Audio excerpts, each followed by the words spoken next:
I do believe it's 4:15. Thank you for putting us in another room without a clock, but hey, but that's okay. We have a phone. We can work this out. I believe we have, nice to see you. Welcome to the August 22nd Library Board meeting. I see that we have a quorum and I will call everyone to order. So please designate your presence when I call your name. Marvin. Here. Alan. Here. Anne. Here. Terry. Here. Ruth. Here. John. Here. And I am also here. We have a quorum. Minutes were sent to you. Do I hear a motion to approve? So moved. Either way. Yes, we have a motion and a second. Are there any comments or corrections? Hearing none, let me call for the vote. Those in favor, Marvin, Aye. Alan, Aye. Anne, Aye. Terry, Aye. Ruth, Aye. John, Aye. and I also approve. With, oh, Alan, Real quick, I think we don't have any board members on the virtual, do we? no, but So we can probably vote, can't we? I think that what we've been asked, Do we need roll calls? well, because we sometimes have guests online, we've been doing the roll. As long as you're doing it remotely, you have to call the roll. Oh, Because As there long as could, that thing is on, you have to call the roll. okay. So if I go and plug it, then we can plug we will, See y'all next month. we will not unplug our director. Okay, No worries. with that, could we go to the director's report? Stephanie? Certainly.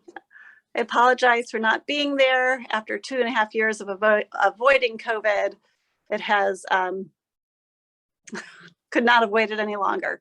Fortunately, I'm not feeling too bad. So here I am. I have completed the listening tour of all the departments and locations. It's been a really great learning opportunity for me. I've been really pleased with both the staff and the facilities.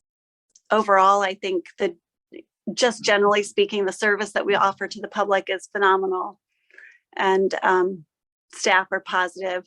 And what I told them and what I'm telling you is, now that I've done all of those visits, I'm going to collate all of that information and then look at that next to the strategic plan, and then we'll set priorities from there. So you'll see that coming out in the next month or two here.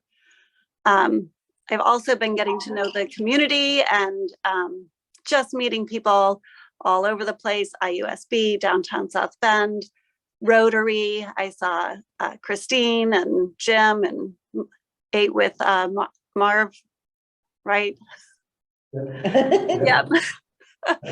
Forgive me, my brain is a little slow today.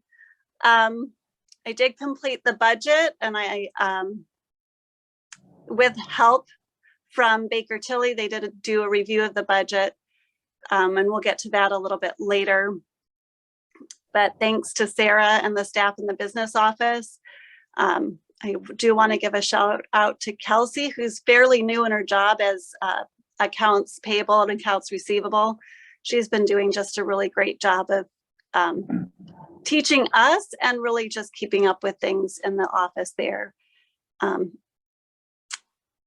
State Library is going to offer board training for our board and for any other boards that want to attend. Please put that date on your calendar, October 12th. And I believe we said 4 o'clock for that as well. I wanted to point out that the St. Joseph County Parks Foundation did give the library the Oak Tree Award in acknowledgement of our participation and partnership with the park system. So kudos to, I can't take any credit for that because that's past work the library staff have done with the park. So kudos to them. And then if you haven't had a chance yet, look at that article in the Building Indiana magazine. A really nice article on this building project, and they labeled it one of the coolest architecture and engineering projects in Indiana. Two important retirements coming up. Sue Duranick, who's our payroll specialist, is retiring at the end of this month after nearly 27 years with the library. I want to thank her for her service. And then our very own Trish Coleman has announced her retirement after 35 years. And I just want to acknowledge here all of her years of service, including being the very first branch manager. She was critical in the opening of the German Township branch. From 2012 to 2015, she served as the coordinator of all of the branches. And she's our Chief Public Service Officer. And you all know she recently served as the interim executive director. I think her mark is on every single building in this system. And I just know she's really going to be missed. And I want to thank her, Trish, for not only being such an important part of the library system for 35 years, but for sticking it out a few extra months to make sure I was really settled before you left. Thank you. She'll be missed for sure.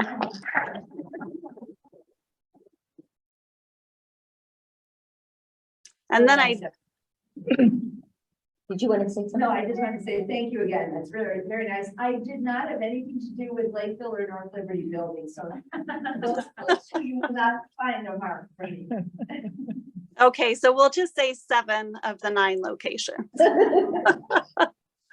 Still significant, Trish. And then I'm going to throw this to Jenny to just make a note on just a couple things regarding statistics. Right, so a few points that I'm going to make note of on our report today is one, the monthly cardholder sign-up is one area that we have far and away surpassed 2019 numbers.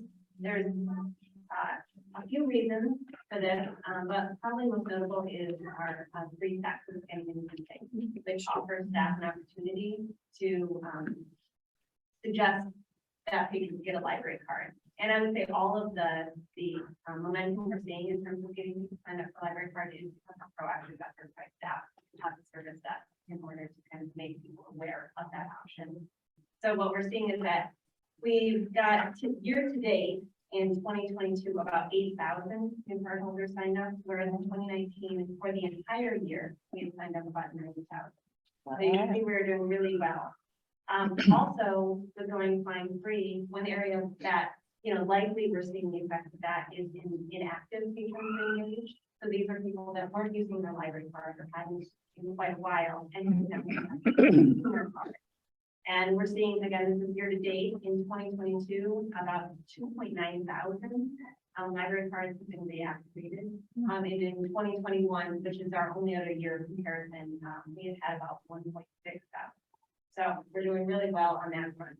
Also, I would say another area, most things 2019 is still the standards that we're aiming for in terms of information and computer use. But with program attendance, we also are seeing higher numbers than we saw in 2019. And that's probably due to a lot of factors, including programming and branches and in facility. So we had about over 7,000 program attendees in July 2022, and in July 2019, we had about 6,000. So we're doing really well. So those are my points for the staff. Any questions regarding patron engagement for Jenny or Stephanie? Yeah. Okay. So Jenny, on page 18 of our board packet, in the top right-hand corner, total visits to the library system. So it appears that I guess the light blue is, of course, is 29 pre-COVID, and the blue is where we are today, the dark blue. And so it's still, we were up probably 80, we were up over 80,000, visits. 2019, we're down at 50 or below, so we're about 50 there. So I'm curious, and what are we hearing for other libraries? Is this sort of, are we getting a sense of, is this sort of what's going on? And this is, it's actually these trends for slower uptake of visitation. You see it across any cultural organization, museums, zoos, symphonies. I think people are just slower to return. So that's a trend that we did, not just in the library world, but across sectors like ours. And I think that's one of the primary reasons. It's just people got out of the habit of going places. Right. And now it's just been slower to get people back. And that number, I mean, there's a big gap that we have to bridge there. And a lot of it is through Maine traffic. So what we were seeing in Maine in 2019 is just not quite reached the level, or not nearly the level that we're seeing now. Now, we don't necessarily capture everybody that comes into the community learning center, right? We do. Okay, so when I came in today, there was something I passed through that counted me coming in. That was, okay. Yep. So that's counted. Big brother is watching you now. No, that's fine. Or sister. We don't know who's coming in, but we know a body came in. Well, no, because you can see especially, I mean, main branch, even with everything we've done here, main branch, in July of 2019 was, up over 25,000. And we're at 10,000. I mean, that's the biggest, raw numbers, that's the biggest drop off, even though we all know and think that lots of things drawing people in. It's just interesting. Yeah. Well, and if if you go, I think a lot of people are still seeing fewer numbers than we had before. And that's, I think outdoor locations have a little bit easier because that was always a refuge during the years, but it's, pulling people back in, and this being the first summer where people can return into and maybe more vacationing or more going out. So that's also, there's more demand on people time this summer. I think next year will be an interesting comparison to see if we're building upon or, and we do look at how we compare to other libraries or other cultural sectors. And maybe we'll see more and become October, November, or February, March next year. If I could say something too about that, Deb was concerned about it because being out of the building for 2 years, it's a habit forming thing that people do, right? They can't do the same thing anymore. They can't come downtown. So for 2 years, they started going somewhere else or not coming at all. And now it's breaking those habits and getting them to come back and make this their habit. So That's a really good point. Because we're competing with everything anybody does. And it might be that they're streaming more movies at home or whatever they're doing now. So, yeah. Christine, I have a question. Jenny, so the total circulation is at the same rate. So how do you explain fewer visits and people circulation? People taking out more things, or Well, that number is elevated by our renewal.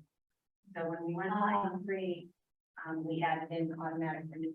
So about 39% of that circulation is from renewal. So, and you also have digital, so digital use is increasing. But that's the largest reason why those numbers appear to be similar. It's not that and the 2019 number would also have included renewals. So we can't go back and check what that percentage would have been, but we know now that about 39% of search is for renewal. Automatically. or they were manual. People have to do them. So it was just more of a. By the way, I really like how you put in that. So if you want to drill down on the numbers, you've got the charts here, but we can also go back to the hard numbers. That's very helpful. We're working on it. I You think did great. it's close possible. Looks good. Thank you. Any other questions about the director's report or patron engagement? Hearing none, I'll call for the vote. All those in favor, Marvin? Alan? Aye. Anne? Aye. Terry? Aye. Ruth? Aye. John? Aye. And I also approve. And next we'll move to the library bill list and accounts payable. I understand Sarah will be reporting on that. I have nothing specific to point out. It is interesting to participate in this process and design the check, and things like that, but I'm like, I think that's really not having anything specific to look at. Do you have any questions? I guess the only question I have, are we on the other side of building expenses? Are we still paying those out? We are still paying those out. We still have about $2 million to spend from those expected expenses. So So, it's definitely dwindling. We're still paying back. And we are having moisture issues in the community learning side of things.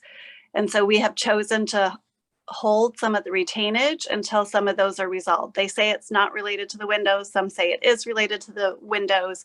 So we are having an engineering company come in and see if we can figure out where the water issues are coming from. But it is all around windows and doors. So we're withholding that final payment of retainage to our window and door people until we know for sure that it's not them that is the cause of that water issue. So that may take a while to be resolved, but I don't feel comfortable paying that final payment out until we know it's not the windows and the doors, because it appears to the untrained eye to be a window and door issue. ceiling. Yep. So, and it's 100% in the new space. It's all in the community learning center. For the water All the issues, All the water infiltration issues are in the new building. It's not any of the renovation space.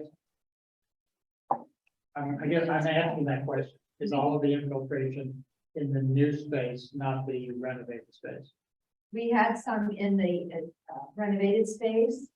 Right after we opened, we noticed it, and so we had water testing done there, and that work is going to start in September to remediate that.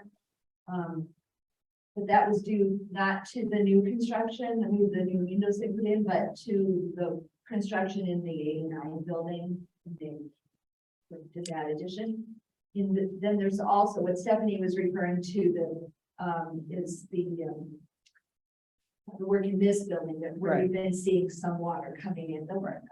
Community Foundations had its share of leakage from their patio or terrace doors, and also a couple of windows on other floors in this building. Okay, thanks. Any other questions regarding the library bill list or the accounts payable list? Hearing none, I'll call for the vote. Marvin? Aye.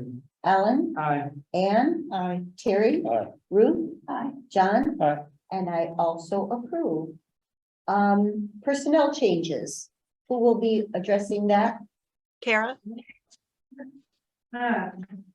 So I just wanted to note that there are 11 terminations on here, but 6 of them are interns. So it looks like there were far more terminations than there actually were. Those were set to only be for the summer.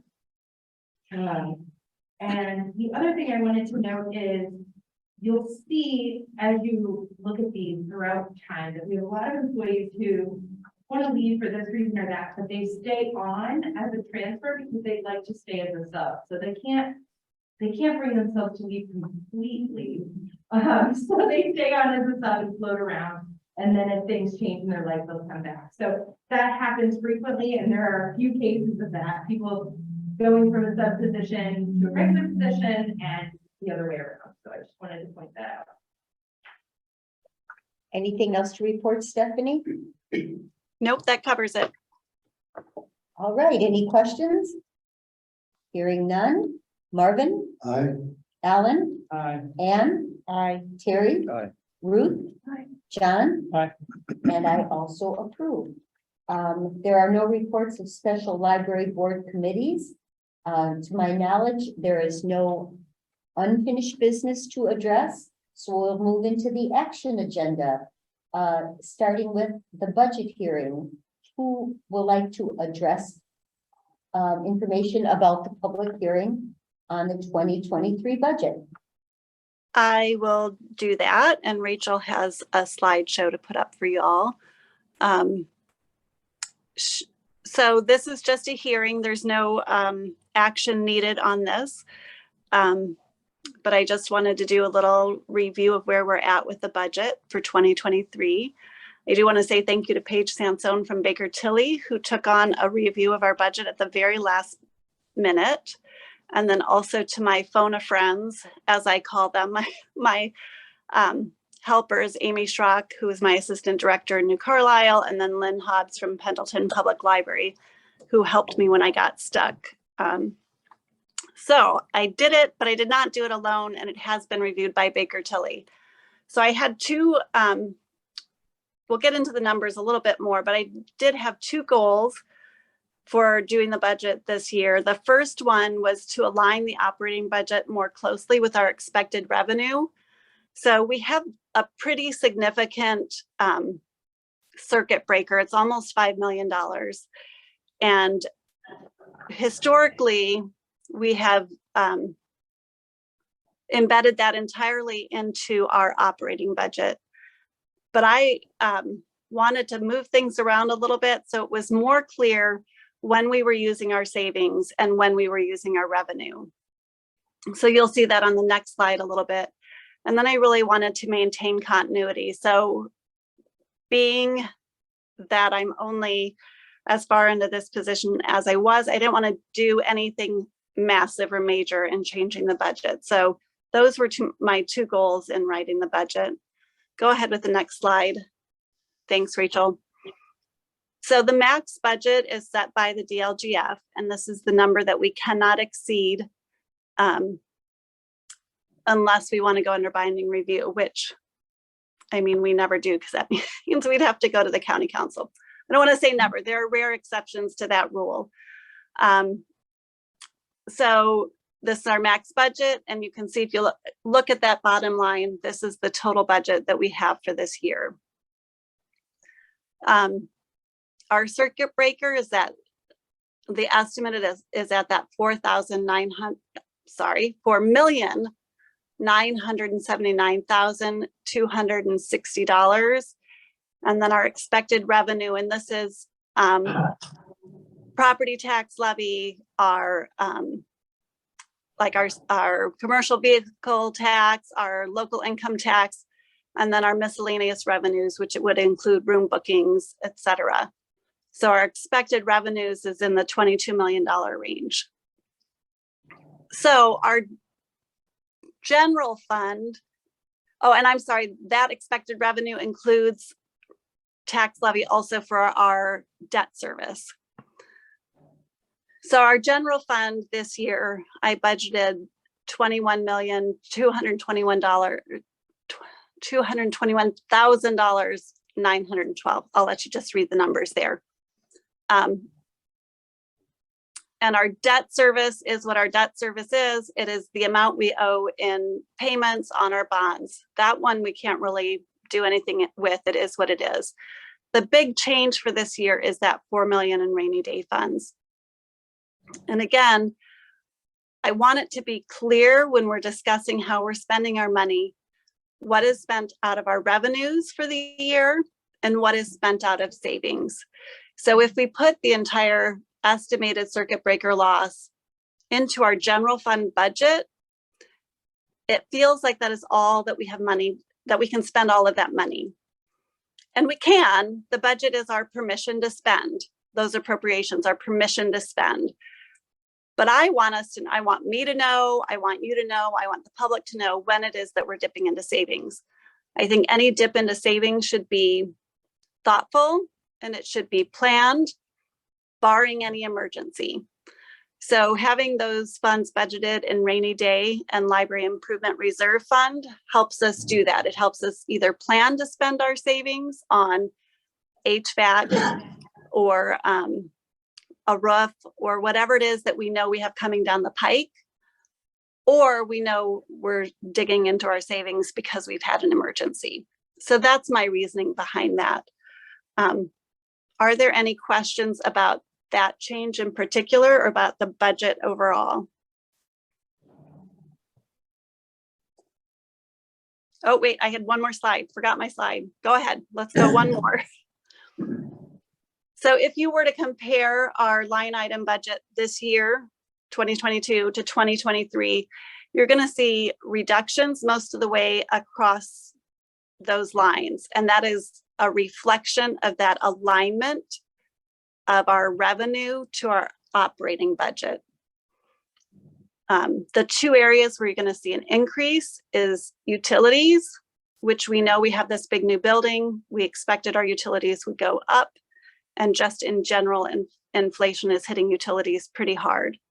And then a staff increase of 9.8%, which really only gets us to a 54% of our budget in staffing. And we knew that this was coming. We knew we were going to need more staff to staff this building. We have some inflation happening that will almost certainly affect our pay and what we want to do with pay for our staff. And then just a reminder that we are self-insured. So as the cost of healthcare goes up in conjunction with inflation, we want to make sure we're planning for that too. So that staffing is the other area where you're going to see a budget line increase for us. Now I'm ready for questions, if anyone has questions. I do. On the utility issue, the inflationary issue, there's not much we're going to do about. Usage, though, there was conversation early on in this project that the efficiencies installed in the restoration, as well as the efficiency of a new building, probably would not necessarily offset, but we didn't expect a 1-to-1 square footage increase in utilities. Do we have any data right now that says that it's better than it was for whatever unit you want to use? I don't have that data at my fingertips. It's something I can look at for you. And that, Sarah, will you write a note for me, please? And that really applies to this building alone. I know, was it last month or 2 months ago, we came to you with a project that we're doing with the city to create some efficiencies, possibly, correct me if I'm wrong, Trish, at TUT. And so as we look at future projects too, if you could think about replacing our fluorescent lights with LEDs, some of those things, if you look at the cost out projections, can pay for themselves over the matter of 4 or 5 years by just making those efficiency changes. However, a lot of the utilities is not in electric, but it's in our natural gas and our heating costs. So at all of our other locations, that still is what it is. Right, and I was thinking specifically of this building because of the changes that were made and expected to improve the efficiency. So the others are going to be taken care of one way or the other, but sure, we can this look at those building- numbers and see if we can find some answers to that question. Well, if not, well, no, let's wait and see what we see. Okay. Thank you. Other questions? And utilities are really one of those things that you have to have the lights on a certain amount of hours during the day. I know we have sections of the library now where if there's no movement, the lights do go out. You have to heat your buildings, you have to cool your buildings. There's only so much you can do to control those costs, but we will try to be aware of how we are using our resources. Thank you. Other questions? Hearing none, I'll call for the vote. Marvin? Oh, wait, we don't need a vote on this. Public Oh, hearing. I will not call for a vote. And then Well, next month we'll do an adoption and that will require a vote. Okay, and for the adoption, we need to be here. Yes, thank you. Yes, please. Moving on to tuition reimbursement. I'm sorry, maybe I missed it. I was reading this, but Did we actually conduct a public hearing? Did we open a public hearing, ask for comments, and don't we have to actually?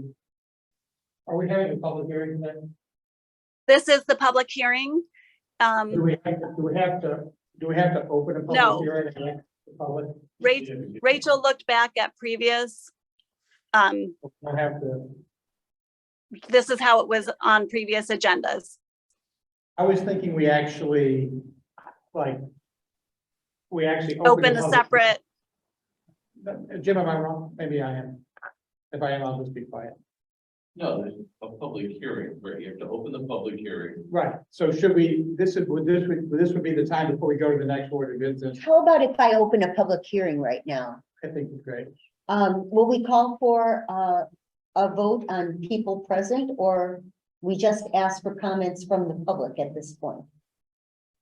It's just for comments from the public. Okay. okay, Well, I will say at this point, we will open a public hearing for comments on the 2023 budget. Do we need to open with a vote and close with a vote? You can just say as the chair. The As public the- hearing is now open. As the chair, the public hearing is now open. Do I hear any comments from the public? Do we have any public sign in? So there are no one from the public has signed in to comment. So I move that we close the public hearing. Okay, do I have a second? All right. thank you, Alan. I will call for the vote. Marvin? Alan? Aye. Anne? Aye. Terry? Aye. Ruth? Aye. John? Aye. And I also approve. Thank you, Alan. Okay. Now we will move to tuition reimbursement. Kara, will you be speaking on this? Or, Kara, Okay, thank you.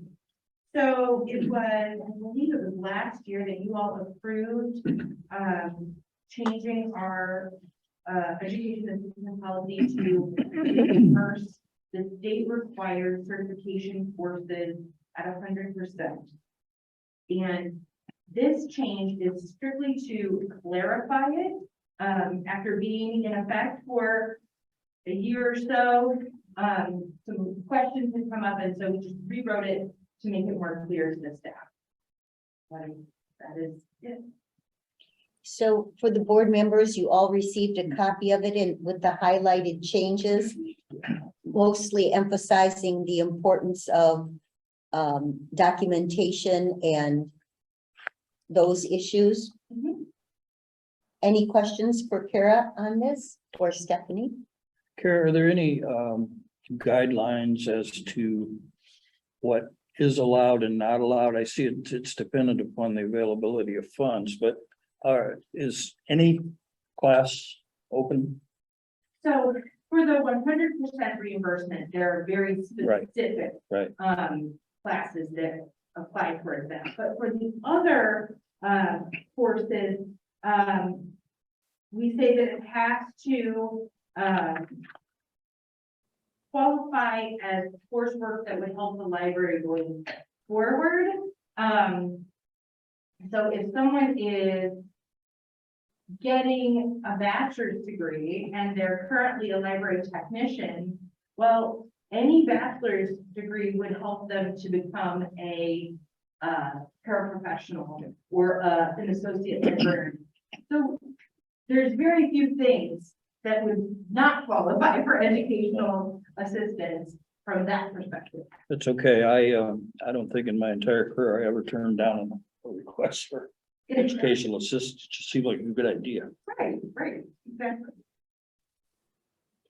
Other questions? Hearing none, I'll call for the vote. Marvin? Alan? Aye. Anne? Aye. Terry? Aye. Ruth? Aye. John? Aye. And I also approve. Next on the agenda is to appoint a treasurer pro tem. Stephanie, will you take that? yes, so as you know, we are without a CFO currently. And the CFO also served as the board treasurer. And so treasurer pro tem is one that acts temporarily. And you guys need a treasurer. So I'm recommending Sarah Hill to be the treasurer pro tem of the board. Thank you. I And- move that we appoint Sarah Hill as treasurer pro tem of the library board, or the library. Second. John seconds. Any questions? Just one. Sarah, all of your other duties are still there too. So I want to say thank you. Thank you. Yes, thank you. If there are no further questions, I will call for the vote. Marvin? Aye. Alan? Aye. Anne? Aye. Terry? Aye. Ruth? Aye. John? Aye. And I also approve. With that, we want to thank you, Sarah, and thank you again. Yeah.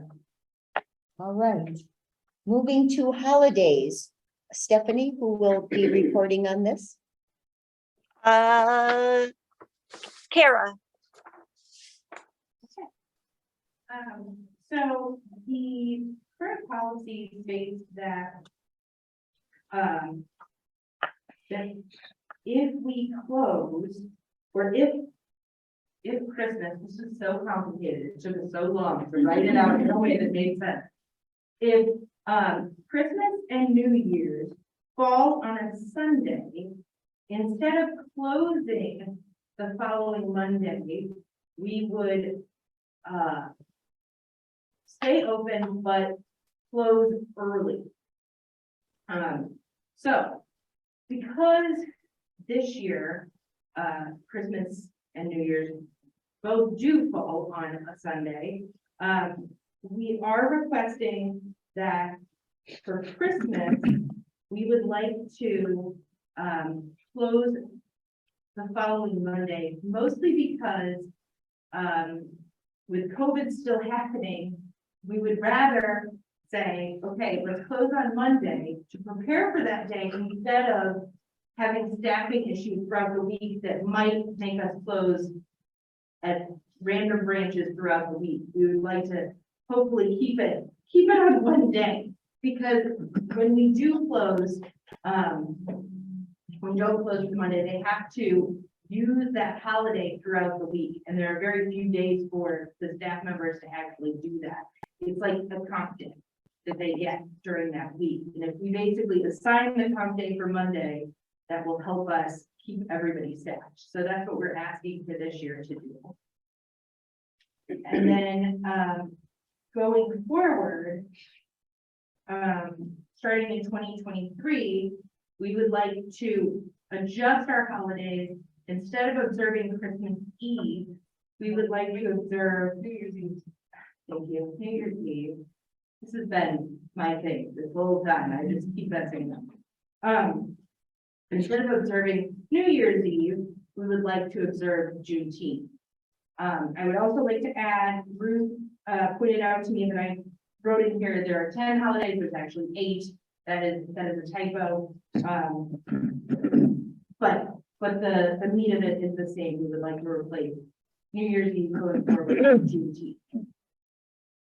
And is Juneteenth a fixed holiday or is it a Monday holiday?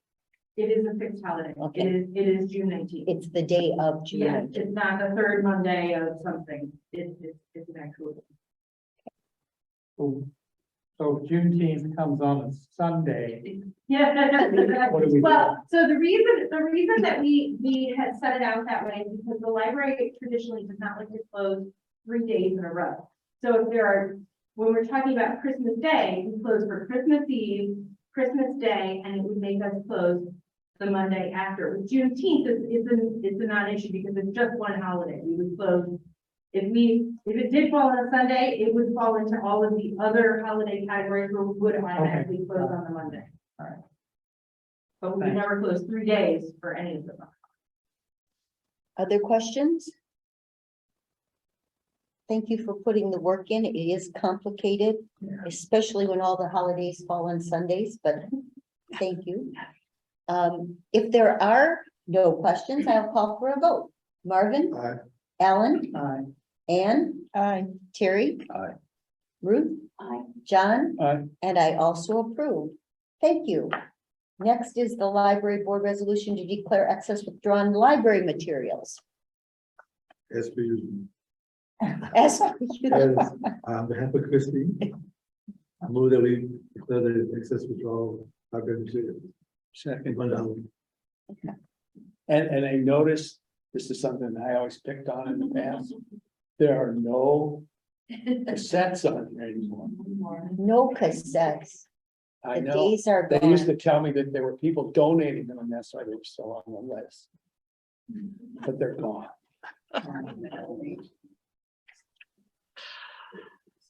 All right, any further comments regarding this agenda item?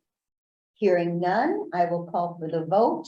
Marvin, Aye. Alan, Aye. Anne, Terry, Aye. Ruth, John, Aye.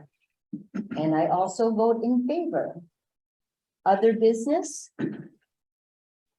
I don't believe we have any. Hearing of visitors, are there any visitors? There are no visitors requesting a hearing.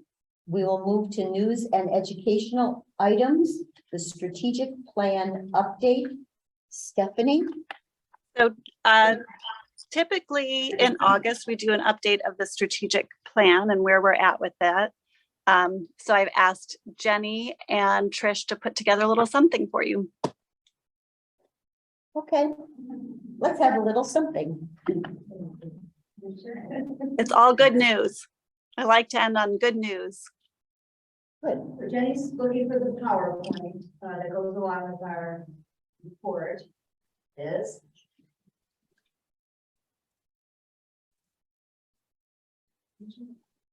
Yeah, I don't know.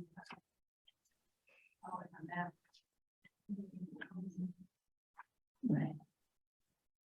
Get started. So the first year of, this is our new strategic plan, and this is our first year implementing it. And this year has seen us settling into our new main library, opening the community learning center, going fine free, and moving forward with all of our programs and services at our library location. So we had all of the departments across the library send us their accomplishments and what they've been working on. And Trish and I took a fine pen and we culled it down. So we're going to go with the highlights, but there's so much more behind all of these. So to get us started, goal 1 in the strategic plan is grow and sustain readers. One project in the area of strengthening early literacy success for our community's children is our system-wide story time plan. We're working on creating consistent schedules at all library branches so that we can ensure we are offering high quality early literacy programming everywhere in the community. As a result, we've begun to see progress at branch locations, particularly Western Cut and LaSalle, which have traditionally had non-existent story time. And some of the success has been because we've been reaching out to daycares in the area. So places like Tut, which never had a consistent story time schedule, happen every week. So now all branches across the system have story time once a week, all year long. And we've been seeing attendance at those programs, so it's very exciting. We've also been providing system-wide training and support to our children's library. Another area in early literacy success is we began a partnership with the South Bend Community School Corporation, including the Empowerment Zone schools, where we're working to ensure that all kindergarten classes and get into the main library for a tour, that we sign them all up for a library card, and that we have a library staff member outreach at every single class. So that's what we're going to be seeing this fall and spring. Thanks. Okay, then the next part of growing and sustaining readers is to connect and engage deeply with our community's readers. And we have a readers advisory team, and they presented their first book con in March, and that's what you're looking at. 250 attendees, 23 local authors selling their titles, and representatives from the Friend Book Sale and from Bring Their Books selling books for us. Everyone was pretty excited that day.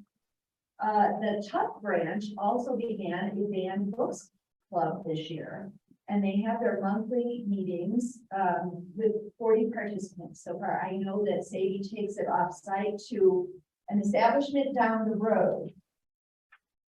You can infer what you like. Another area is using collection HQDEI, which is diversity, equity, and inclusion tool built into that software. Our collection development department has increased the percentage of diverse titles in the collection from 18.9% to 19.5%, which is adding about 16,000 titles, 1,600 titles to our collection. So that's something we're continuing to work on. All right, our second goal in strategic plan is to build a stronger community. And one of the strategies is to develop services, programs, and partnerships that address community needs. Many of our programs and initiatives focus on addressing the needs of our children and targeting diversity within our community.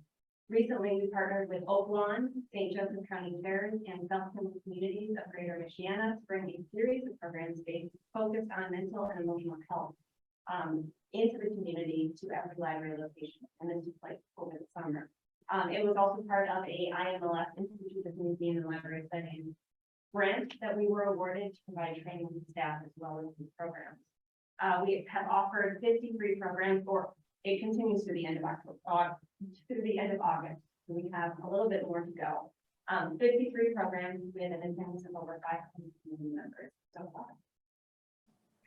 Something very new this year were the summer lunch sites that the school corporation does all over town. We had one at the main library in the Story House. And so in June it started, and they served 950 free meals to children and teens over the period of that from June until the beginning of August. They took a break in August. But anyway, we're very excited to have that possibility for our patrons here at Maine. Another service that we've been offering is our research library in one of those photos has partnered with the Veteran Outreach Program Specialist at the South End Vet Center for a presentation on vet now resources through brain communication. So that's one way that we're working with a very specific community in order to find ways that we can provide services for their needs. Okay. The next part, develop a plan for the future of library branches. So you've heard us talk about this, I think, before, but study rooms are being built at Western in the former vending machine area to accommodate students and or adults needing a quiet place to study. And what you're looking at here is the outdoor shelter area being built at LaSalle to provide space for children's programming and Wi-Fi usage. This was inspired by our use of outdoor spaces during COVID and built partially with the federal ARPA grant. Both of these projects are pilots for the other city branches. We're pretty sure we're going to do the same thing at all four eventually. Right, and another strategy within this goal is to create an organization where equity is embedded in our culture. Two of the projects that we have going on are we are sending 11 staff members to our cultural competence training with Data Jones and Associates, but previously to provide EDI training for staff. They actually begin today when it's a ongoing training that they'll do over the next month. And it's part of a longer term effort in order to get all staff members through this training, so we have a foundation for cultural competence. Also, and this picture is from a previous year's Outside for All retreat, but Amy Bissick is the team champion for our new Outside for All team. We have been part of this initiative, which involves becoming more of, by, and for our community since 2018. And this new team will be announcing the community's interest that they'll be working with very soon. Okay, goal 3, spark curiosity for learning. The first strategy is develop formal learning support initiatives. So one thing that's happened at the branches, we expanded Holt's pickup at local schools to include not only St. Albert's, but soon we'll be reaching LaVille, Riley, and Holy Family students and teachers. This makes it easier for the students to use the library since they don't always have a way to come in person. So they can place their hold, the library gets them in bins and shipped out to the schools. They pick up their material there at school and then it gets returned back to us through the same bins. In the normal circulation period. Also, as part of our new centralized programming plan, STEAM labs will be offered at every location from the fall. The next strategy, provide technology skills training. The first item under this was the Studio 304 camera preview program. Gave attendees information about cameras that we have available to borrow from the library.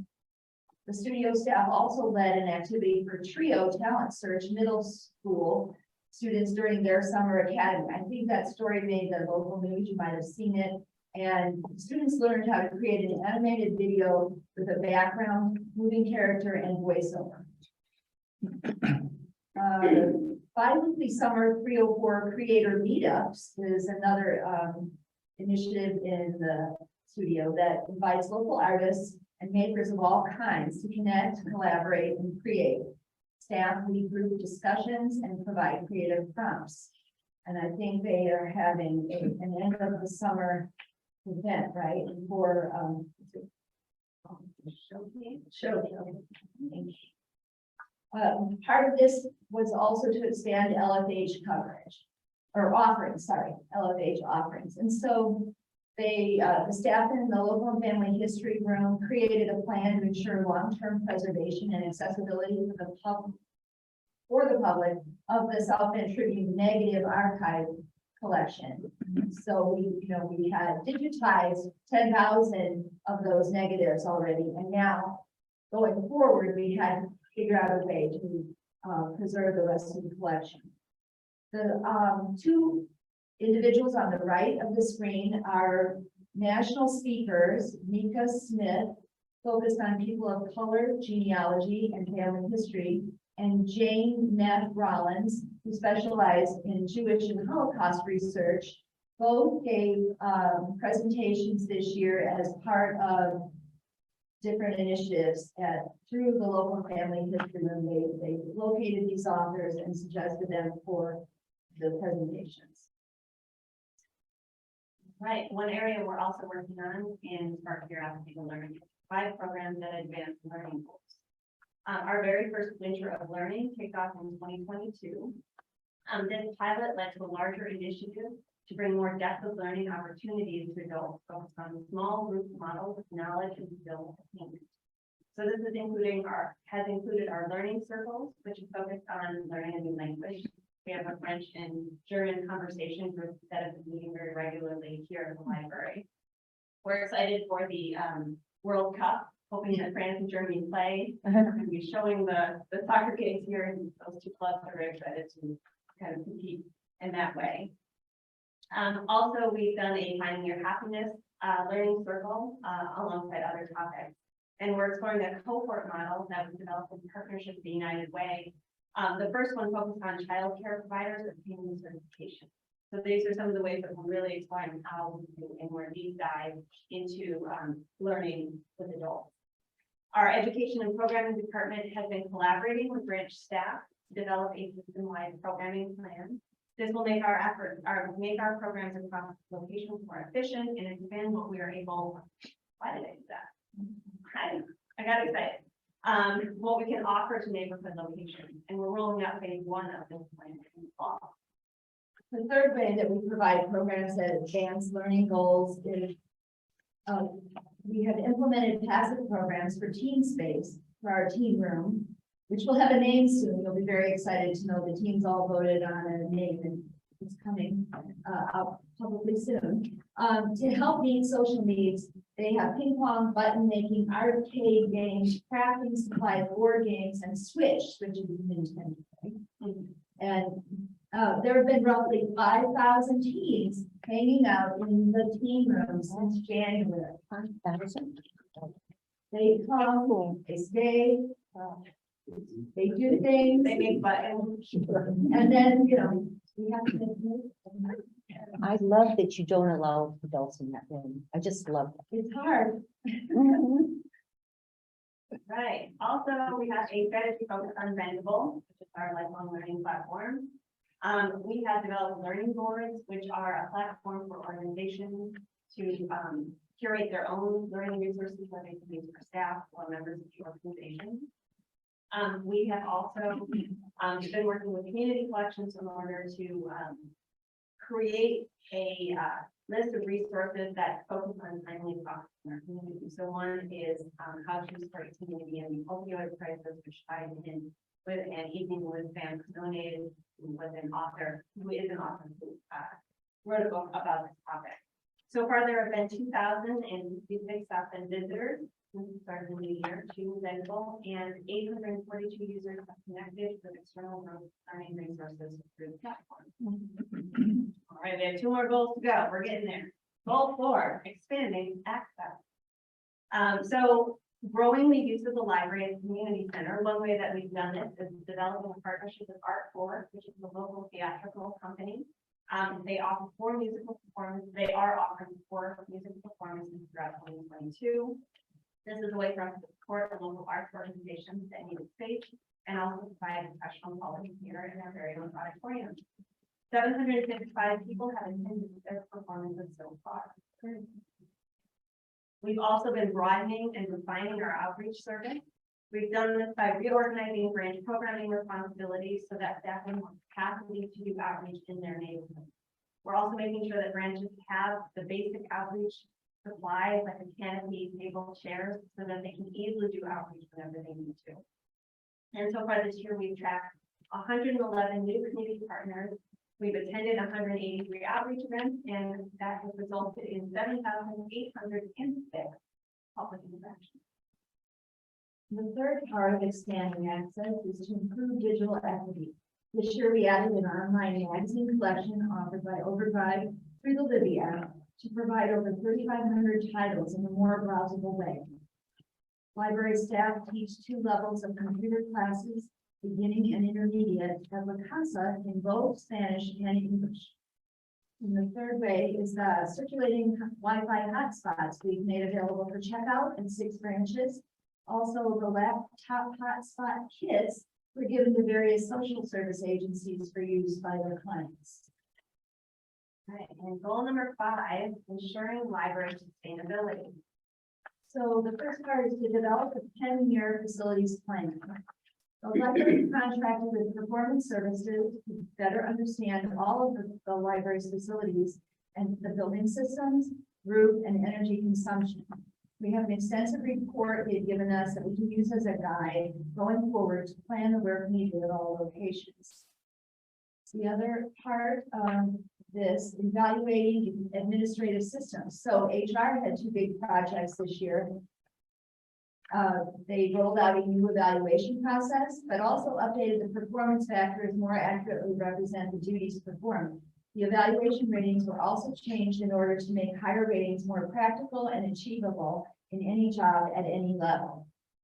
The second project they completed was a compensation analysis, which included evaluating and updating all the job descriptions, updating the job pay rankings using the National Position Evaluation Method, and creating new pay ranges. They did this after compiling library and non-library regional market compensation data. Development department, Lisa, has also had their work cut out for them. She's been working with the Friends of the Library Board. We have been taking a greater role in fundraising, both at the level of securing donations from the Reading Club, prizes, and also planning our first fundraising special event concert in the courtyard, which is planned for September 23rd. You all hearing more about that, I'm sure. We've also been expanding our annual donor campaign in order to further engage our community in giving by including a spring appeal alongside our end of year appeal. By the mid-year, we have raised about $12,000 from 150 individual donors. The last part of ensure library sustainability is to develop and implement environmentally sound practices. So this is a little bit of an answer to your question earlier, Terry, but the library was selected to be part of the second cohort in the city's EASSI, which stands for Energy Assistance and Solar Savings Initiative. The city has given us recommendations for energy savings at the city branches specifically. If this is successful, they're looking at TUT, particularly as Stephanie mentioned, and if it's successful, there's potential for doing it annually with the city and getting more energy savings that way. The first suggestion is LED lights, but they also suggested the automatic irrigation system, which we don't have at the branches, and so the one we have here saves us a lot because it knows when it's raining, it won't come on if it is. How about that? Good idea. I think we have a lot of done, and we've got quite a bit done in having all time. So we have more work to do. Wow. Very nice. Comments, questions? Yeah, I want to make a pitch for Bendable that came up. I'm still taking classes and I'm still a fan. And I've been watching the growth because we were the beta, it could have stopped here, I suppose. But I see now they're expanded to Pomona, Oakland, Maine, Carlsbad City, and Butte County in other states, so on the rise. You're an early adapter. What? Adapter. Adopter? Well, the whole idea was fascinating to me to be able to just have an idea or something you're interested in and bingo, you're there. I mean, I'm taking some cooking classes. I took Confucian philosophy, world religions. It's a wide space, a broad range of interests. But it's great. If you've not looked into it or tried it, you're missing out. Chair recognizes. Tell Ruth. all your friends. Yes. Tell all your friends. I have. Good. Word of Ruth? mouth is the best marketing. I just want to commend you, the amount of work that you've done and put together. And so, thank you. My question is, there's a lot of things going on, and to me, that suggests a need for some sort of an evaluation system, like when do things drop off because they're not working? How do you modify to make it work better? Do you have anything built into evaluate these programs? I mean, speaking specifically from the program angle, we do evaluate both after a program and individual programs happen. We have an evaluation, and this is part of the employee programming that we're working on, is to formalize our evaluation procedures across all the locations. But right now, we do look at case by case each program is to decide. Right now, we're using a red, yellow, green light system to say whether it's something that should continue or something that you don't need to do again. So we do take a look at that with a lot of different factors, not just attendance, but value, impact, and we do some surveying also. And those are for the specific programs at our location. For other things, I think generally we talk about it in senior leadership and we discuss what we've been doing, and when we run into issues, we get the opinions of the rest of the team and make changes then. we can use pilots as a way to, like, for example, the building project that Western looked out. If by piloting something on a smaller scale, we have the opportunity to test it, to do our own evaluations on, whether it's function and extending out to other locations more. And that we also saw that was being in front of mind, that for that one location, and then it was there for a while until we realized that it had benefits to other locations. We sort of take things. We've got a lot of legacy things that kind of have a lot of grass growing under their feet. And it's probably because we have the library being so new, there's a lot of things that are just getting out the ground, and then we have, probably because of COVID, we didn't have whittled down to the essentials in our building from there. So we don't have anything that was like, this software or this program or this area has been around for a long time, and we're just holding on to it because we always have. We don't have that paradigm so much here. If not doing something, then we don't want to keep doing it. Yeah, it has to actually be achieving the goal that we're looking to achieve, not just doing it to, have a project. And the score story is an example of how we changed an event over time because it just wasn't working the way it was. And we were getting the attendance. And also the COVID factor.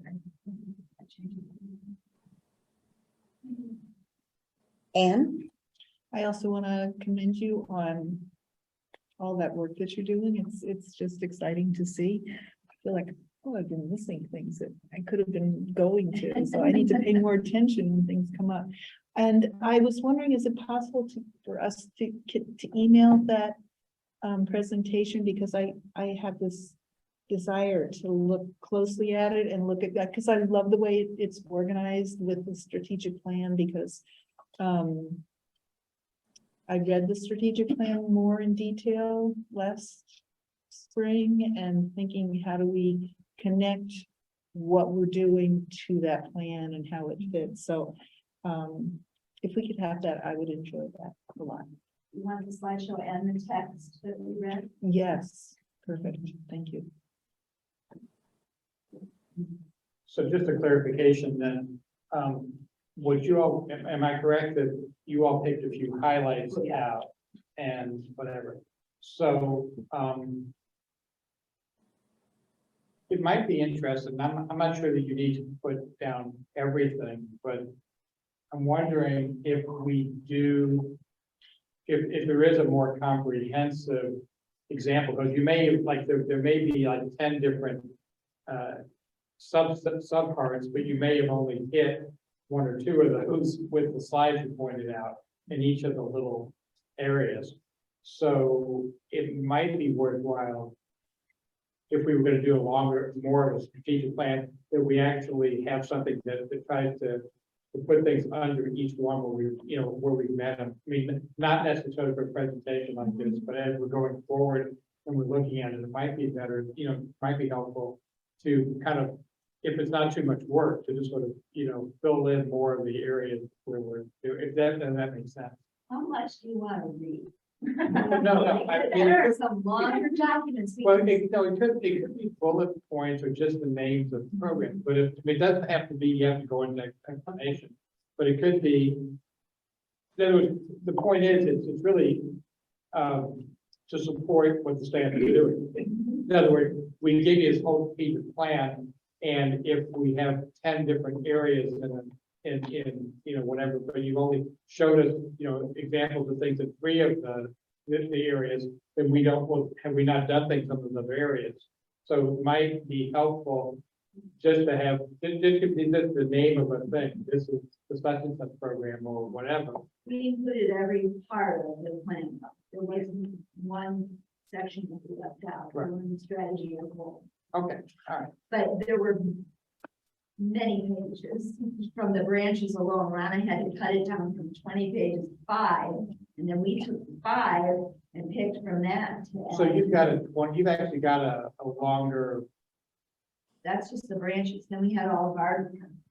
all right. Sure. So, Alan, we really ask the staff to be aware of the strategic plan and the goals that are in it in everything that they do. So almost everything that we do in any of our locations, including Maine, ties back to the strategic plan in some way, shape, or form. So we do have a really, really, really comprehensive and long list because, of course, when we ask the branches and the departments to report to us how they're doing on the strategic plan, we allow them to brag on every last little thing that they do. So I think what we have here is a really good overview of the goals and the highlight reel, which is, I think, most important for what you do. And as you go out and talk to the community about our strengths and the plan, this is really where it's at. Or Okay, you'll just get in the weeds. Stephanie, maybe what would be helpful, just thinking out loud for next year, or the next time we do this, is if there's areas of the strategic plan where we think we haven't done, or are there any areas within, you don't have to answer right this, but are there areas within the strategic plan that if you were looking at it objectively, you'd say, well, we could have done a better job with that one, and we really haven't done that one, but we're gonna, Sure. maybe we should do it. So- Sure, and I could tell you off the top of my head, one of the items under the goals in the strategic plan is to do a really long-term view of our branch locations. Are they in the right spot? Are they serving the communities the way that we think they are? I know that's on my plan for 2023 to really dig into that one. So we haven't touched that one yet. So yes, next time we do this in another year, we could also point out those areas where we have not touched the strategic plan or some of the goals yet. And then let you know where our plan is for doing that. I think that's a good idea. Thank you. Other questions or comments? Again, thank you. Was well done, well put together.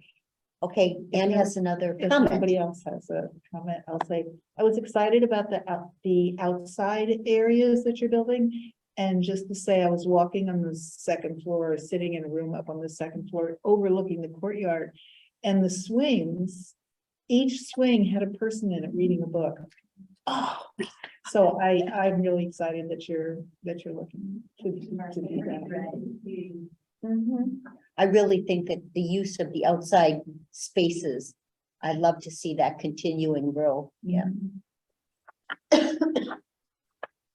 Any other comments? I don't think we need a vote on this.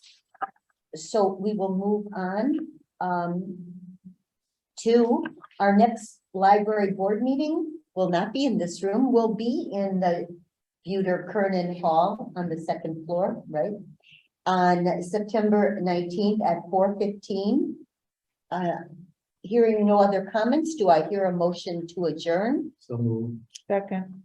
I'll call for the roll. Marvin, Aye. Alan, Aye. Anne, Aye. Terry, Aye. Ruth, John, Aye. and I also confirm. With that, the meeting is adjourned.